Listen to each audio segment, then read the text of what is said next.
Hello જય માતાજી મિત્રો, ગુડ મોર્નિંગ। આજે સવારમાં વાડીએ જવાનું હતું એટલે ત્યાં જવા નીકળી ગયા। આવી ગયા વાડીએ। રસીલાબેન ડુંગળી સોંપે છે, ખડા કરીને સોંપવાની છે। મારા પપ્પાને એને ડુંગળી વાવી છે તે આવડી થઈ છે। મારા મોટા પપ્પાએ હળદર વાવી છે તે આવડી થઈ છે। ઓર્ગેનિક છે। તમારે મુલાકાત લેવી હોય તો લીંબાળી ટાંકાની બાજુમાં મળી શકો છો।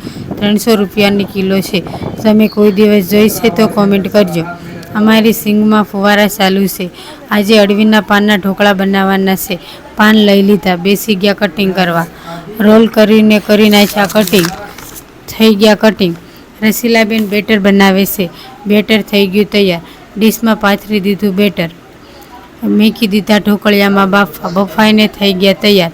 સાથે સાથે કટિંગ પણ કરી નાખ્યા। વઘાર કરીને થઈ ગયા અમારા ઢોકળા તૈયાર। અમારા સુમિતભાઈ પાણી વાળે છે। ડુંગળીમાં જોઈ લો તમે શું કેવું પાણી જાય છે। વાડીની મજા કંઈક અલગ જ આવે છે। ફરી કાલે મળીશું નવા વિડીયો સાથે। જય માતાજી મિત્રો, વિડીયોને લાઇક, શેર, સબસ્ક્રાઈબ કરજો।